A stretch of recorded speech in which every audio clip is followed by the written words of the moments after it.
All right, welcome back to Breaking Battlegrounds. Continuing on now, Scott Johnson is a founder of and contributor to the blog Powerline, which was named Time's first and only blog of the year in December 2004. He has done extensive coverage for a decade now on the story about Ilhan Omar and her marrying her brother, and also on a lot of the fraud that has been going on and has been in the news lately, Chuck, in Minnesota. Scott Johnson, welcome to the program. Guys, thanks for having me on. So, Scott, start with telling us about the Somali fraud in Minnesota. How did it start? Explain to people in layman terms what's been going on and how long it's been going on.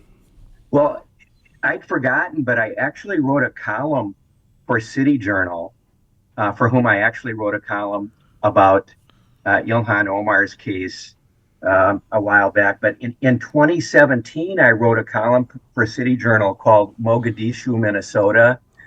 And that discussed the opening wedge of what has turned into just one of the massive public programs frauds of all time. It began with daycare fraud. It has grown to include the free lunch program that the government opened the doors to during the COVID era in 2020, and here became just a massive money pose. And one thing that the Somali fraud issue has in common, you say Minnesota fraud, the story that you're referring to really is a story of an almost entirely Somali cast of perpetrators. Put the daycare fraud that I wrote about in 2017 to one side. In 2020, the fraud went through a couple of nonprofits that sponsored fraudulent sites all around the state of Minnesota.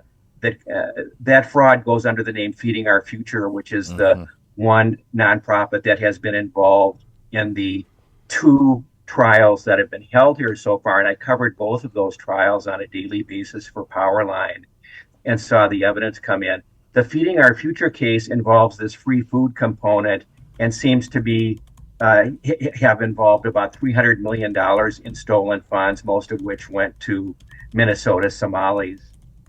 And yesterday, our local office of the United States Attorney called a press conference to announce new charges in what are so-called Minnesota Medicaid waivered programs created by the state of Minnesota and funded by Medicaid for various services like autism and independent living for people who are down on their luck and so on. And the prosecutor of the Feeding Our Future cases in the trials that I have attended is now the first assistant United States Attorney for Minnesota, Joe Thompson. Joe called this press conference yesterday to announce new charges in these waivered Minnesota Medicaid fraud programs, which since 2018 have spent about $18 billion, at least half of which he now estimates is probably fraudulent. Well, he announced new charges in several of those programs yesterday. And Scott, I wanted to clarify that point because I think I'm remembering this was from his press conference yesterday, but he said this is very different than the Medicare, Medicaid fraud we've seen around the country, where what they tend to do is take a procedure that they've done that's a low-cost procedure and just inflate the procedure. Say they did a more complicated one, they get 20% more money back. These are ones where there was no medical treatment in the first place. They're just straight making this stuff up. These services are fraudulent, and there's no service being provided. It's just pure fraud. It's unlike Medicaid or Medicare fraud in other states, and it's just massive. Why do you think it was ignored? Well, I would say that the Somali community has a friend in Minnesota Democrats, and Minnesota Democrats have been in charge of the executive branch in Minnesota since the election of Tim Walz and Keith Ellison. And I would say they have turned their eyes the other way and kept their eyes wide shut, to borrow the phrase from the movie. And it's just unbelievable because these cases are not new cases. The charges in January 2022, the FBI called in agents from all over the country and executed search warrants all over the Twin Cities in this feeding our future fraud. So to use their phrase, it went overt in January 2022, 4 years ago. So whatever should have been done before that hasn't been done since either. Governor Walz has just started suspending some of these waived Minnesota Medicaid programs, but they've looked the other way. It's a sensitive issue because, as I say, it involves an almost entirely Somali cast of perpetrators.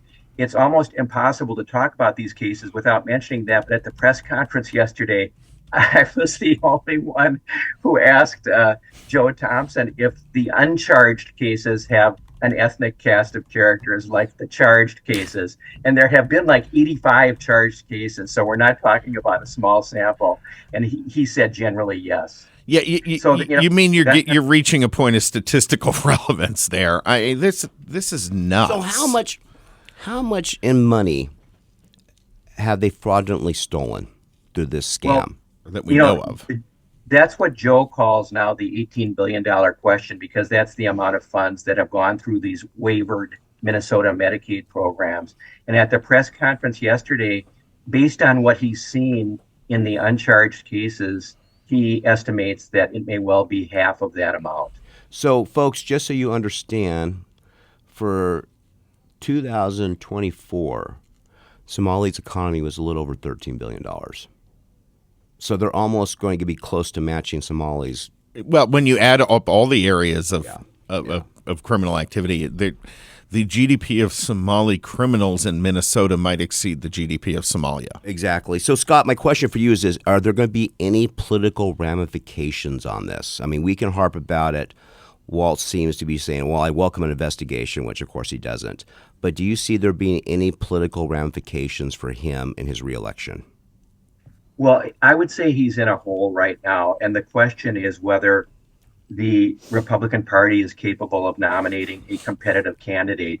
We have several competitive candidates who are running for the nomination for governor and for attorney general.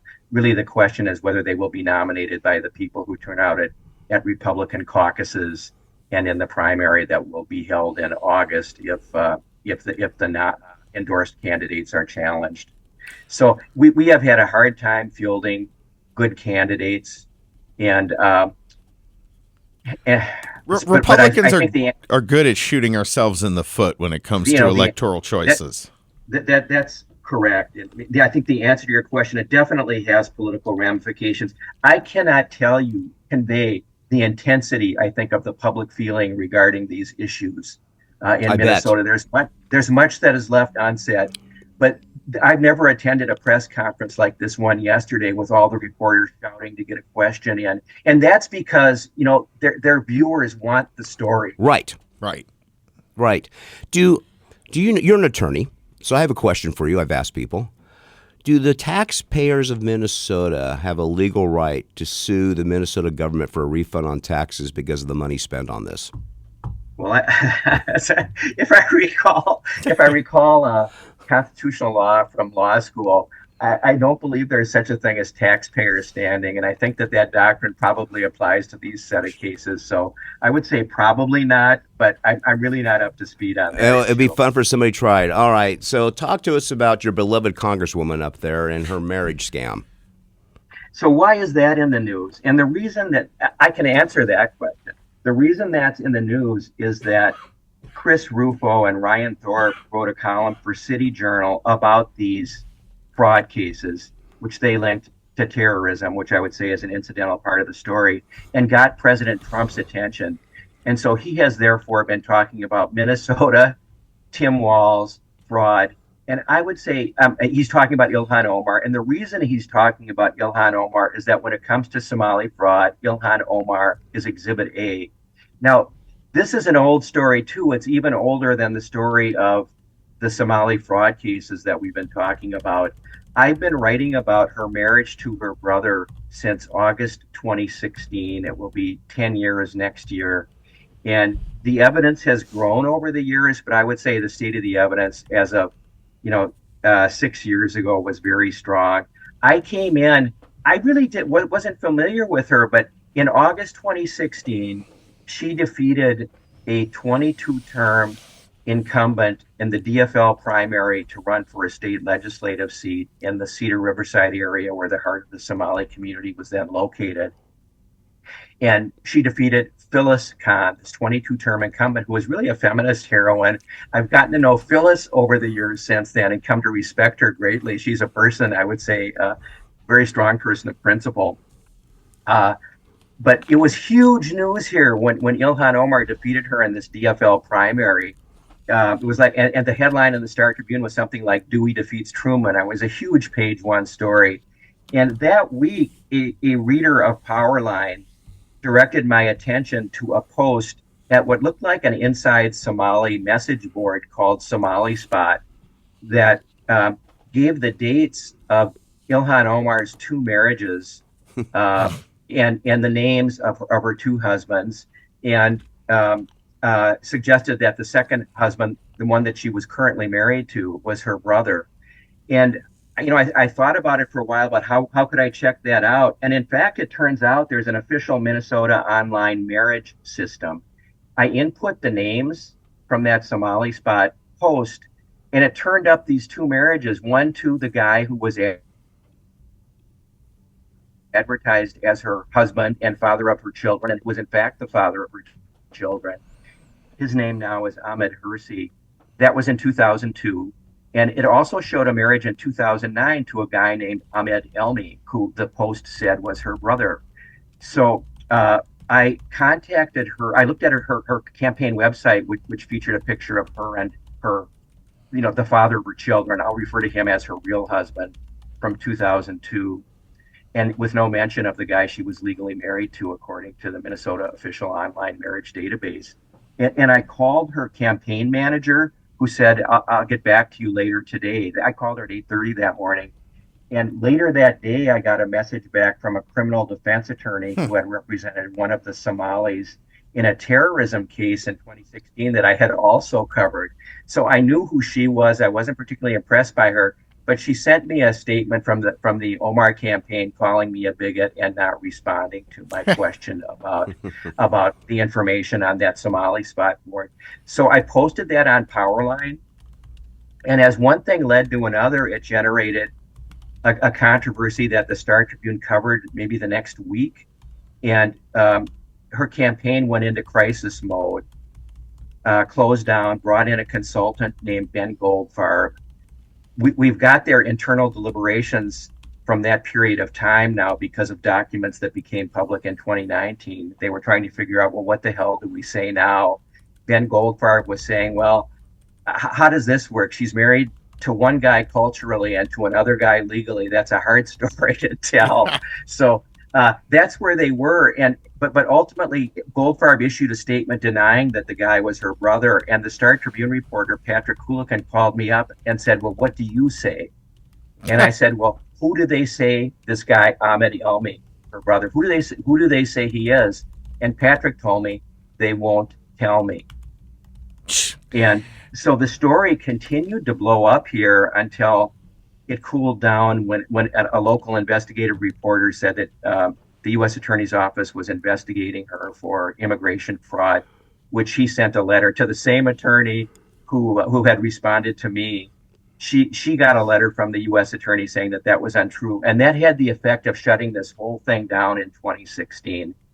There's a second chapter of information, but the story was picked up not so much by the local press, but I continued to cover it with Somali sources and by a local reporter for a local conservative news site called Alpha News. Her name is Priya Samsunder. Priya did a tremendous job of looking up social media information related to Omar and her brother that documented, I would say, their relationship as brother and sister, all of which was ultimately deleted. But we all took screenshots of the stuff before it went down, and you can find it online. Priya wrote about that for Alpha News. And then the PJ Media reporter named David Steinberg wrote several long columns about what he found online and from interviews. And in 2019, Powerline published a long post by David summarizing all his research in a post that we called "Tying Up Loose Threads in the Curious Case." That's still online at Powerline from 2019. And I was harking back to what I wrote, a column for City Journal in September 2016. Forgive me for giving you the dates. No, but go ahead, please. Yeah, this is the story. So I wrote a column for City Journal in September of 2016 called The Curious Case of Ilhan Omar. I just reread that this morning because, I mean, I do forget this stuff over time. I've written so much about it. But in the City Journal column, I was just laying out the steps that I went through to investigate and research the fraud. And I talked about Priya's research. I interviewed her for that column. And it's still worth reading. I mean, it's still accurate. It's still worth reading. And I would say since then, 2020, Benjamin Weingartner wrote an excellent book on Ilhan Omar called American Ingrate. And his last chapter in that book summarizes all this research that the three of us had done in a bullet-pointed timeline form that footnotes all of our research. And that's really an outstanding piece of work. So I would say if you want to know the truth, you have to kind of go to the sources. They're full of details. But when President Trump, returned to Ilhan Omar as Minnesota Fraud Exhibit A, I wrote a column for the Washington Free Beacon called "Yes, Ilhan Omar Married Her Brother" and reviewed all this stuff and cited more than what I've mentioned to you. I tried to write it in an entertaining way, in kind of a first-person account with the story as I've lived it for the past 10 years. Right. I think your audience might find it interesting, but I tried to tell it in that column. And we're going to have that column posted up on our social media. Scott, how do folks follow you? I know they can go to powerlineblog.com, but how do they follow you personally as well? Well, that's the best way. I write every day for Powerline. Oh, wow. But, I do have an account on X, but I'm not as active on that as people who are really social media, living in social media. I really live on the site. And so I'd encourage your readers to check me out there. I have new material every day on Powerline, and more on this story coming. David Steinberg's columns became very difficult to find on the internet. He just emailed me yesterday a full set of the stuff that we've been working from. I'm going to start posting what's kind of a bibliography of research for people who are interested in the story. And there's just so much there. It's overwhelming. This is brilliant. Scott, thank you so much for all the work you've been doing. It's really good work. And frankly, Chuck, it is sad that you have a paper like the Minnesota Star there, which has deliberately or unintentionally not twigged any of this. Could I just say they actually, in 2019, I didn't tell you this part of the story, but in 2019, the Minnesota State Campaign Finance Board, released an investigative file. She was elected to one term in the Minnesota State Legislature in 2016 when she defeated Phyllis Kahn. She then moved on to run for Congress in 2018. But in 2019, the Minnesota Campaign Finance Board released an investigative file investigating complaints that were made with respect to her shenanigans in the 2016 legislative campaign. And they found her guilty of several, dippy campaign finance violations. But I went and picked up a copy of their investigative file, which was outstanding. And it included all their internal campaign finance campaign deliberations from 2016 with interesting stuff. And it included her tax returns from 2014 and 2015 that were filed jointly with her real husband, whom she had not married. She filed joint federal tax returns with the guy whom she was not married to, while she was legally married to the guy I'll say is her brother. What a crock. They treated the thing as a farce, and incidentally, the cleric who signed off on the wedding material in 2009 was a Christian pastor. Every twist and turn in the story she attributes to her Islamic faith tradition, but she always leaves out the unmentionable detail that her phony marriage to her brother was officiated by a Christian pastor. and a copy of that marriage certificate is in the Free Beacon column that was published. Well, because by having it done by a Christian pastor, it doesn't matter to her community. They all understand that element of the fraud. it's kind of an open secret in their community. So, I mean, they avoided that part. Yeah, unbelievable. Scott Johnson, thank you so much for joining us. We love having you on the program. We're going to look forward to having you back again